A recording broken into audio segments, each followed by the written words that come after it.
সঞ্জয় রায়কে নিয়ে কলকাতা পুলিশের গাড়ি সেটা কিন্তু বেরিয়েছে। আমরা খুব সম্ভবত যে বিষয়টা জানতে পারছি সেটি হচ্ছে যে সঞ্জয় রায় সহ যে কেস ডায়েরি, সেই কেস ডায়েরি হ্যান্ডওভারে কিন্তু একেবারে কেস ডায়েরি হ্যান্ডওভার নির্দেশ রয়েছে এবং এই মুহূর্তে সঞ্জয়কে নিয়ে কলকাতা পুলিশ বেরিয়েছে। পিতামাতা হওয়া এখনো কি স্বপ্ন? অ্যাপোলো ফার্টিলিটির সাথে আপনার পিতামাতা হওয়ার স্বপ্ন পূরণ করুন। বিনামূল্যে পরামর্শের জন্য কল করুন 9953922843। এবং এই যে মামলা, গোটা মামলা এখনো পর্যন্ত পুলিশ মূল অভিযুক্ত হিসাবে একজনকেই, এই সঞ্জয়কে গ্রেপ্তার করেছে। সেক্ষেত্রে কিন্তু প্রায় একাধিক সিসি ক্যামেরা আরজিকর হাসপাতালে রয়েছে এবং সঞ্জয়কে নিয়ে এই মুহূর্তে কলকাতা পুলিশ তারা কিন্তু যেমনটা দেখতে পাচ্ছি যে রওনা দিয়েছেন এসএসকেএম হাসপাতালে উদ্দেশ্যে। সঞ্জয় রায় যিনি মূল অভিযুক্ত তাকে নিয়ে যাওয়া হচ্ছে। দেখতে পাচ্ছ এসএসকেএম হাসপাতাল পৌঁছালো, সঞ্জয়কে নিয়ে বেরোনো হবে। এবং সঞ্জয় তুমি ছাড়া আর কে ছিল? কেউ ছিল না?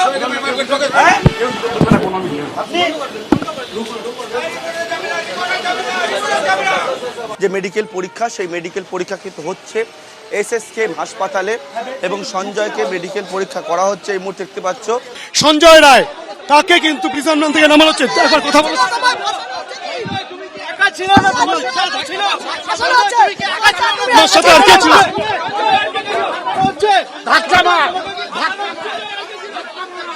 বুঝতেই পারছো, সঞ্জয় রায়কে কিন্তু ইতিমধ্যেই সিজিও কমপ্লেক্সে নিয়ে আসা হলো, সিবিআই দপ্তরে, যেখানে তাকে জিজ্ঞাসাবাদ করা হবে।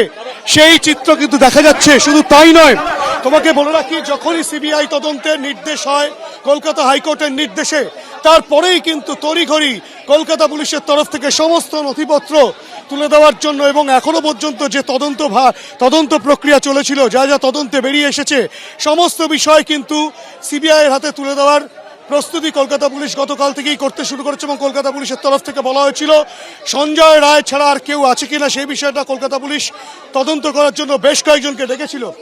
আরেকবার ভেতরে ছবিটা দেখাতে বলবো প্রবীর দেখে, যে ভেতরে কিন্তু কেন্দ্রীয় বাহিনীর জওয়ানরা তারা কিন্তু একেবারে গেট আটকে দিয়েছেন এবং ভেতরে সঞ্জয় রায়কে নিয়ে যাওয়া যে কলকাতা পুলিশের আধিকারিকরা রয়েছেন।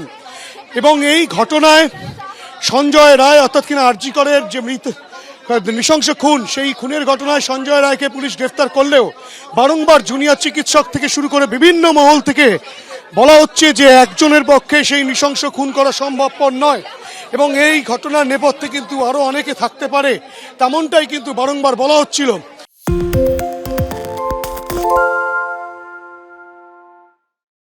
সত্য অন্তহীন, সত্যের খোঁজও তাই, সত্য সন্ধানে তাই আমরা অক্লান্ত, অকুতভয়। এবিপি আনন্দ নতুন ভাবনার প্রতীক, যা মনে মুক্ত, তথ্যে যুক্ত এবং যাবতীয় সীমানার বাঁধন থেকে মুক্ত।